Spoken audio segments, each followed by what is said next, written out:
Welcome to the first episode of The Wire, brought to you by Down the Wire Sports. I'm Tomas Romo, I'm Jesse Eckstein. and basically we're going to break down all the hottest news in sports, and especially this week we had a lot of stuff going on from NBA, MLB, NFL, and to kick it off, there's no other reason to start talking about Jamal Adams, who requested a trade from the Jets. We all know he wants to be a Dallas Cowboy. He had some other teams on his list, but to me, I don't think the Cowboys are really going to make the move. As much as I want them to make the move, I just don't see Jerry Jones pulling the trigger. But to me, like the Eagles are another team that Adams wanted to go to. But as a Cowboys fan, as someone who wants the Cowboys to succeed, I cannot imagine Jamal Adams on the Eagles. That is not what I want at all. It's definitely looking more and more likely of the trade actually happening, and I don't blame them, honestly. The Jets have not been good for a long time, and they haven't been to the playoffs since 2010. And rumor has it, it started with talking money, lack of contract extension, but apparently he's had issues with Adam Gase as well, so he definitely wants to get out of there. And with the Jets too, like you said, Adam Gase, that dude, to me, he wasn't good in Miami. He hasn't been good with the Jets. It's just like the Jets again keep making mistake after mistake. I remember when Mark Sanchez was there, they were winning. They beat Tom Brady. They're like at the peak of where they're at within the last like 10 years, and it's been downhill ever since. And they have got nothing to show for it. But like I said, some of the other teams that'd be pretty scary, like the Ravens. He said the Ravens. Imagine him and Earl Thomas. Oh my gosh, that would be dangerous, and the Ravens would be even better. Same with the 49ers defense. Talking about the Chiefs, Seattle, Texans, and the Buccaneers. All of those teams are really good contending teams, and they also have really solid defenses. So I don't really think, like you said, I don't know if he's really going to get traded because I know the Jets want to hold on to him, but I could see Adams just not playing this year. I really could see it happening. Yeah, and all those teams on his list, their defense is already stacked, so adding him would just make a huge difference and help him get to the playoffs, which is where he wants to be in the end. And it's been a common trend with Adam Gase, like lack of leadership and support ever since the Dolphins, like you said. And I think he deserves the money, honestly, because he's an all-pro safety. He's been top 5 graded safety the last 2 years, and he definitely deserves it. Same here. Adams needs the money. Why wouldn't you pay your star players? It doesn't make sense to me. But it says the Jets' asking price is way too high, in my opinion. They're talking they want a first-round pick. They want a wide receiver. Like I saw some mock trades with the Cowboys where they got to give up Gallup or even CD Lamb. I'm like, no one's going to make the trade. You got to give them the first. If anything, I'd give them the first-round pick and maybe a second-round pick the following year. But that's the reason the Cowboys didn't pull the trigger. They didn't want to give up the first-round pick. We got CD Lamb. But, I could see some teams really, if it gets desperate, especially towards the beginning of the season, I could see someone pulling the trigger. But right now, I don't think the trade's likely. It's not surprising, honestly, that the asking price is so high, just seeing his stats last few years. But I think Dallas is honestly the most likely outcome if the trade happens, because we all saw when that fan drove by him and was like, hey, you come to Dallas, bro? And he's like, I'm trying. Yeah. So we'll see if that happens. And like you said, speaking of Dallas, honestly, they got Prescott, came out of nowhere, signed the tender. No one thought he was going to sign it. I didn't think he was going to sign it. I was waiting till July 15th, counting down days. I was like, oh my gosh, they got to give him a long-term deal. He signs it, $31.4 million a player under the tender in 2020. We saw him post the picture on Instagram with the cowboy hat on. He was feeling good. And honestly, I really don't think this whole contract situation has had really any effect on the relationship between Jerry Jones and the Cowboys with Dak Prescott. I think he's going to stay in Dallas. I think they're going to get him signed. And I'm honestly glad he did sign the tender. So they have until July 15th to work out a long-term deal, and he's got all the momentum, honestly. This guarantees him $31.4 million next season, putting him at the 7th highest paid quarterback in terms of average annual value, which I think is a good spot for him because I don't think he's top 5, but he's definitely top 10 quarterback. Same here. I think for me, he's to me top 5. Like, there's no way you don't go Russ. You got Lamar. You got Mahomes. There's a lot of 5 really good quarterbacks. I don't see him in that level. But I think to me, I could see him a top 8, top 7. I think to me, it's more of like about the market really than about the money. That's the one thing that's tough. The thing is with the Cowboys, they don't have a problem with paying him the money. It's about the length of the deal, which I think is smart on Dak's part because think about 4 years versus 5 years. That's a big difference. And I think to me, I don't know if Jerry Jones is gonna. I know Jerry Jones. He never lets the players do things. He's got his own agenda. I would really be surprised if they only signed him for 4-year contract. But at the end of the day, I still think it's going to get done. For sure. I think that's definitely the main issue. Dak definitely wants a long-term deal, and he's coming off his best season to date. I mean, he went 5,000, almost 5,000 passing yards and 30 touchdowns last season. But my issue is they only went 8-8, and so he's got to produce some wins, and he's got to prove himself this year in that category. I think for me, I think when he said, like you said, 8-8 the wins, like it comes. I'm just glad Jason Garrett's gone. I mean, we saw him thrive in Kellen Moore's offensive system, and you had Mike McCarthy, who's more of an, I think, offensive-minded coach. He took a year off, and I think some people forget how good he was when Aaron Rodgers was a young quarterback. I mean, they went to a Super Bowl. Aaron Rodgers won an MVP. Like they were at a very high level with Mike McCarthy as their head coach. And like you said, Dak almost threw for 5,000 yards. I mean, in the 4 seasons that he's played, he's completed 65.8% of his passes, averaging about almost 4,000 yards a season, 7.6 yards per attempt, 9 interceptions, roughly around 24, 25 touchdowns, 97 passer rating. And also, too, like you said about the wins, since coming into the league, he has won the same amount of games as Russell Wilson, which is tied for second amongst all NFL quarterbacks, and the only one above him, Tom Brady. So I think Dak has a chance to win. I think this is his best year to do it. He's got a lot of talent. And like you said, he's got to prove himself this year because there's plenty of doubters that want this guy to fail. For sure. And he's definitely been showing out in his young career, and hopefully the offensive game plan with McCarthy will help him out and just really bolster that offense and make a difference this year. And also, too, a thing that I thought was kind of funny, too, because many people are just always like, oh, well, the Cowboys, how many times this year were they in garbage time? You know, that's why he got 5,000 yards or roughly around it. But everyone, like, talks about it, right? But only 12% of all of Dak's passing yards came when the Cowboys were down by 21 points or more. And also, too, they're 4th in the NFL in passing when the game was within 10 points. And to me, that just shows that Dak is throwing the ball – either they're up, they're down, they're winning. I wish there's a couple of times last year that they would have let him continue to do that, especially late in the game. I think about the Minnesota Sunday Night Football game. Dak's driving down the field, and they're at the 20, 35-yard line, and they want to run the ball 3 times and then throw a little out route to Elliott. I was like, I remember watching the game thinking, this dude just drove you almost 90-something yards down the field, and then you're going to just give it away? That's just my opinion on that. I think they need to let him take over. I think that's what kind of hindered his ability was Jason Garrett wanting to run the football all the time. Exactly. He can definitely get the job done, and he's proven that. And, I mean, they haven't gotten past the first round only once in his career, and so hopefully McCarthy will help that and make a difference in that category. It kind of just seems like it's the Cowboys every year. I think about it. I mean, even going back to Tony Romo with Garrett was there, you know, they're 12-4. They win the division. They come back, beat the Lions. Then the catch happens in Green Bay. And then you have all these down years. Dak comes in. They get the first seed, the bye. Oh, and then Aaron Rodgers again shows up, beats them again before they go to the conference championship game. And it's just, again, there's so many times where Dallas has the chance to win, and they just can't turn the corner. And I think, again, to me, I think it was just Jason Garrett's inability. I think a lot of people talked about – you see Des Bryant come out and publicly say, like, this guy was never the answer. No one really – I feel like not a lot of guys really respected what he had to say. Yeah. And I think he was kind of just Jerry Jones is, you know, he would just – whatever Jerry Jones wanted, Jason Garrett would listen and do what he wanted him to do. But I think Mike McCarthy's going to come in, has his agenda, is going to do what he wanted. They transformed the whole team, defense, corner, special teams. I see this being one of the most complete teams I've ever seen the Cowboys have coming into the season. McCarthy knows how to win, and Dak's got that winning mentality, and I'm pretty sure that this year is going to make a difference for the Cowboys, and I think I could see them making a run. Same here.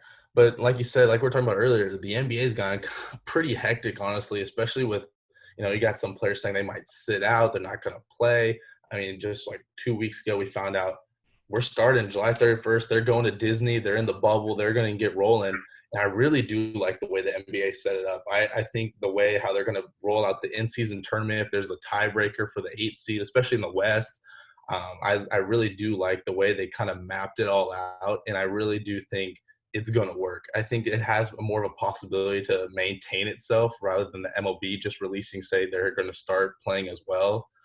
Just because I think they are in a bubble, they're playing basketball, and I think it's going to be really good and really competitive to see these guys get back on the court. For sure. The 8 seed in the West is going to be really fun to watch. I mean, you got Zion and the Pelicans, and I could also see Damian Lillard leading the Trailblazers to the playoffs. And I like how they didn't credit people for only being so many games back. Like, they only took the teams that were 6 games back. So only one team in the East that was within 6 games of the 8 seed got in, which was amazing. And they didn't credit people for not doing good. Yeah, like you said in the East, I mean, it's Washington is the only other team that's going the Wizards, and one of the things, like I said, players sing out David Bertans averaging like almost 14, 15 points a game. One of their best 3-point shooters isn't going to play. He recently said that, and in the East, I don't see Washington making that run. I think it's going to stay the way it really is, with Brooklyn at 7 and Orlando at 8. The West for me is going to get really interesting, especially towards the end, because right now you got the Mavericks at the 7th spot right now, and then at 8 you got Memphis, and you still got and you got Portland, New Orleans, Sacramento, San Antonio, Phoenix. I don't see Sacramento as much as San Antonio. People want San Antonio to get in there to keep the playoff streak alive. I don't see it happening without Aldridge playing. Phoenix, same thing, but it's going to get real interesting. I think Grizzlies, Portland, New Orleans is going to come down to that, because I think the Mavs have virtually locked up a seed. So I think that, like you said, in-season tournament is going to be between those 3 teams. The West is so close, and they're only 4 games back from the 3 seed. I mean, that can make a huge difference for these games coming up, and it should be really fun to watch. And honestly, for the NBA championship, I think the Lakers are the obvious pick. I mean, LeBron's on a mission, and I don't think anyone's stopping him and AD. And you got Alex Caruso. I mean, he's the GOAT.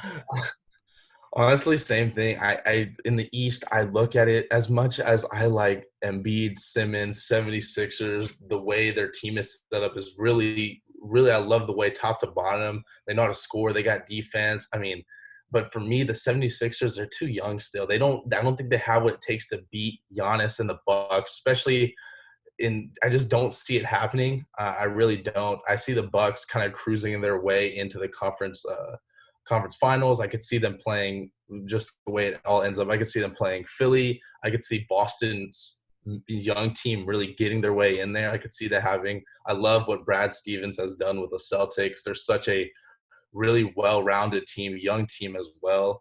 But like I was saying, in the West, I think it's going to get really interesting, considering, hey, you got the Lakers, you got the Clippers, you got the Nuggets, who I think really people don't understand how good the Nuggets are when they play their full potential.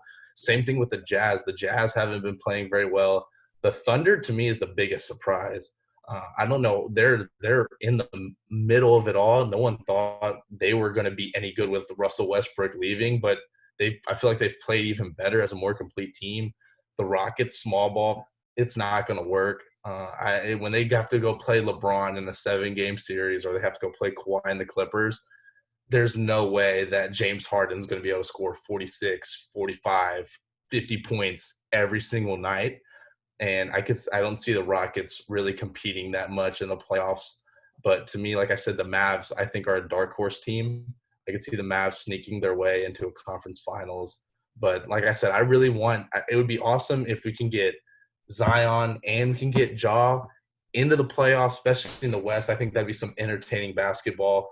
But I'm really excited to see how this all turns out. Seeing those two face off will be very exciting. But I just think, like you mentioned, the 76ers, they disappoint every year. I mean, They never live up to the hype. And, I mean, they had that devastating shot last year when Kawhi hit the friendly roll on the rim. And so Toronto moved on, ended up winning it all. So maybe they could turn it around this year, and maybe luck's on their side. But honestly, I agree that they're too young. And honestly, I could see Milwaukee just moving on to the championship. Only threat would be Toronto or Boston. So I don't think anyone's stopping Giannis in the East. Yeah, like you said, Toronto. I think Toronto's an interesting team because they don't got Kawhi. They have pretty much the same team for the most part, besides Danny Green, Kawhi, pretty much the only two main guys that left from their championship team last year. But Siakam, Lowry, they're playing some really good basketball, especially before everything shut down because of the coronavirus. But to me, the East, like I said, it's between those four teams. I would honestly say watch out for the Miami Heat as well. They're kind of a young team but I don't really see them making that splash, especially this year. But like I said, the Bucks and the Celtics, I could see making a good run. And I think if Milwaukee does end up making it to the finals against the Lakers, I think that's going to go 6 or 7 games. It's going to come down to the wire because just how good I think that well-rounded that Bucks team is. Plus, two, Avery Bradley came out and said he's not going to play for the Lakers once they return. He was a good bench piece for them. Played some strong defense. They've talked about J.R. Smith coming to come join the Lakers and some other guys as well. I've heard Swaggy P be rumored to get back in the game, but it's going to be kind of interesting to see how this all shapes up. But to me, the West, I got the Lakers, and the East, I got the Bucks. Yeah, J.R. Smith, there's been multiple rumors about him going on to the Lakers and definitely replacing Avery Bradley after him saying that he can't play during the restart, which is unfortunate. But that would be exciting to see J.R. join back with LeBron again. Hopefully redeem himself for that mistake he had in the finals. And to me, when it comes down to the MVP, LeBron's going to win it. I think LeBron's on a mission. And I think the one thing that really upset me about the whole, coronavirus happening and like the sports aspect of it is that the Lakers, after, Kobe Bryant tragically died, this team, they were going to win it. They were on a hot streak. I knew LeBron deep down was like, we are going to win this thing for Kobe. And I really do seeing that happen still, especially if everything goes out to plan. They do get to finish the season. My biggest fear, I would say, is that there's going to be that little asterisk by that 2020 NBA champion because of everything that did happen. And I'm really curious to see how this impacts, I guess, LeBron's legacy, because everyone knows he's chasing Jordan. Everyone knows he's comparing himself to be the greatest of all time. And I think LeBron, if anything, needs this victory. Yeah, for sure. That'd be quite the storyline, winning it for Kobe. That'd be super cool to see. But what was interesting for me was Dwight Howard talking about how he was agreeing with Kyrie, saying basketball isn't needed right now with everything going on with, like, the Black Lives Matter movement. But honestly, in my opinion, I think sports is a great chance for everyone to come together and a good distraction. Honestly, these players could use sports as a platform for what they're trying to do, which is a good cause. I think the same thing. I think, like you said, they say it's a distraction, or at the same time, think about everyone in America, around the world, really is going to be watching these games. And let's get real, they're still going to have them post-game interviews. They're going to still be able to talk to the players, and the players are going to that's their chance. They can talk about whatever they want to talk about. They want to talk about the movement. If they don't play, I can just see that not really getting the message that they want to cross, because most people, you got to give them a chance to give them the platform to say what they want to hear. People are going to listen. These guys, I understand what they're trying to say, and I support everything that they are saying. And I think for them, sports is the best way, like you said, to bring people together. I think especially the way, everything is now in coronavirus, the Black Lives Matter movement. I think this is just a really good way to bring a lot of people together and to, really form unity within our country. They can definitely use their platform for good, and it's great that sports are coming back, and the MLB announced that they're coming back. Training camp starting in just a few days, July 1st. After a long negotiation period, I think, honestly, in my opinion, it took way too long to figure out, and they never even came to an agreement. Manfred just finally was like, all right, we're starting. Yeah, and I think about all the players were just like, literally tell us when, where, and whatever, we're going to go play. They wanted to play. They've been waiting to play for a really long time. And I think for me, the craziest thing is that, like you said, there's no real agreement among them. They're playing 60 games. We know they're playing 60 games. And I think for me, how's it going to be in 60 games? Like I've seen some things where they talk about the teams that were leading at the 60 game mark last year. Yeah. The Phillies would have won their division, and we never would have seen the Nationals get to the World Series. I mean, there's just a lot of different factors that come with not having a 162 game season. And to me, like we talked about earlier with baseball and just the Astros, everyone hated the Astros going into the year. Everyone knew they were going to get some pitches thrown at them. Everyone knew what was coming. And many players have talked about saying with this whole coronavirus that no one's really focused on the Astros anymore. They were going to be the big storyline coming this season. And I'm also kind of curious how they're going to respond with, only 60 games. What are they going to do in that 60-game period, especially after losing Garrett Cole? Right. I think that's the biggest factor is losing Cole to the Yankees, and the Yankees just bolstered that starting rotation. But for the Astros, I still think they're going to be caught up in the shadow of the scandal, but it definitely has fizzled out since such a long hiatus for the MLB. But honestly, I think that they could have started the season so much earlier. I mean, they're only going to have a few days before the NBA and NHL start their playoffs, so that's going to be more exciting. But I think a positive coming from this is that each game matters so much more, and I think the fans will really be into that. But we could see changes coming from this for years to come with the DH coming in the NL this year. Yep. I mean, they already said next year there's not going to be a DH in the NL, but I could see it definitely happening in the future. And also, too, now every extra inning game, there's going to be a runner on second base to start the inning. I think that is, to me, I don't think that's like Little League, in my opinion. Yeah. I agree with the DH. Take out the pitchers. Like, as much as cool as, like, you see the pitcher hit a home run, like, every month. Like, that's pretty cool. But at the same time, I'd rather have some consistent hitting. I really don't want to see a pitcher hit, especially watching the game. But putting a runner on second base, it feels so Little League to me. I really don't think that's how it should be played. I think that's one of the things I really didn't agree with what they were talking about with, restarting up the league. But like we were talking about the Yankees, they bolstered their rotation. And to me, I think this might be the Braves' year. It really might be.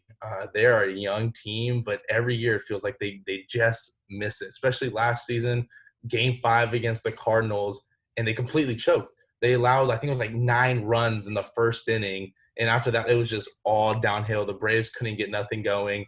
They ended up losing. Cardinals went on. But I could see the Braves really making a nice splash in the NL. Same with the Dodgers. You have Mookie Betts. Like, that team is going to be really good, even with their rotation. And I think for me, the Astros, I still see them winning their division. I really don't see the Angels, even after adding Anthony Rendon. I know him and Mike Trout are going to be really nice together. I think that's going to be a nice compliment, but they really don't have pitching. They don't have a really well-rounded team, and 2 guys aren't going to carry to the playoffs. I agree. Astros are definitely still a top team and nothing to take lightly. And I agree with the Braves. I mean, they've won back-to-back NL East titles, and they've got some of the best young talent in the league with Acuna and all those players, and they added more stability in the pitching staff and added Cole Hamels for the starting rotation, and even added Ozuna to the offensive lineup just to make that even more powerful. So I could definitely see them making a difference in the NL. I think a surprise team in the AL could be the Rays. I mean, they finished 3rd in baseball with a 3.67 ERA last season, and they have pretty much the whole pitching staff coming back, and they were close to beating the Astros last year, and I think they're right there in the mix. I definitely agree with the Rays as a nice team, especially in the AL. But that AL East division is really competitive. I mean, as much as you want to say about the Red Sox and them losing bets, they are still a pretty solid team. I could still see them being around 500 and, maybe making a push. But for me, my biggest AL team, I would say, is Toronto Blue Jays.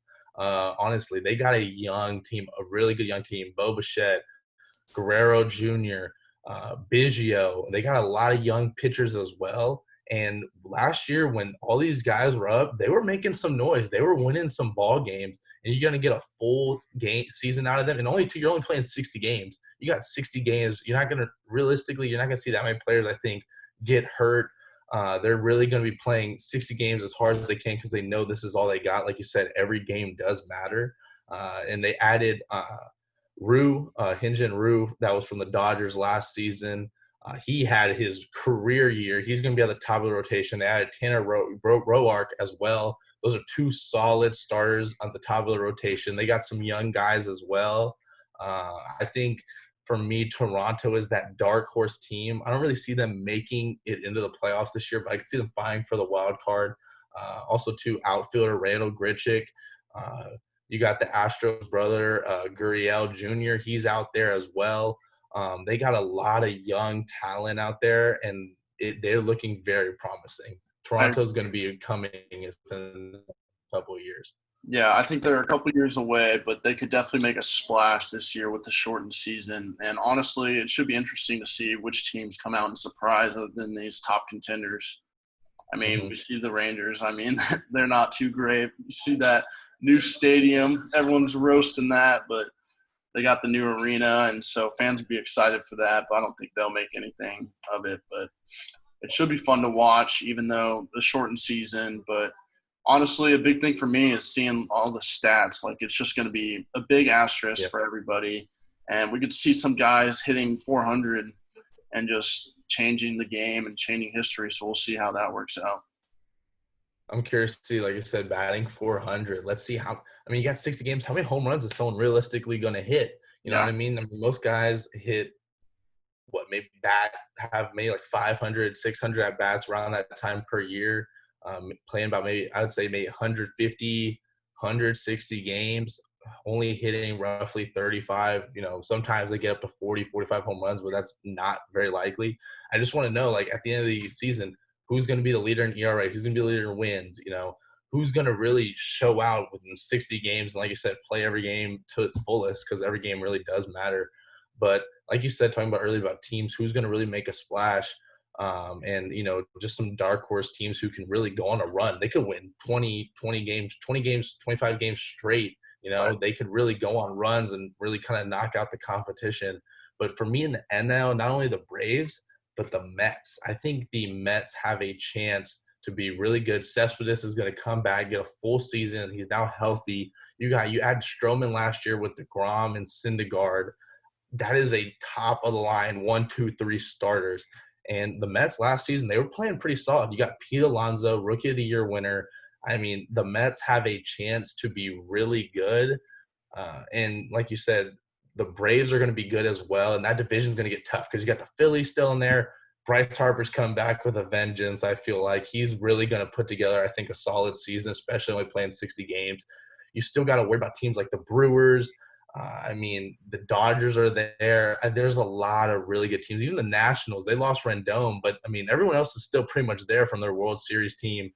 It's going to be interesting, especially in my opinion, in the NL more than the AL. I think there's a lot more teams in the National League, especially with the DH going to be gone. You're going to see a lot of more guys being able to hit, and that team just becoming a lot more effective, especially offensively.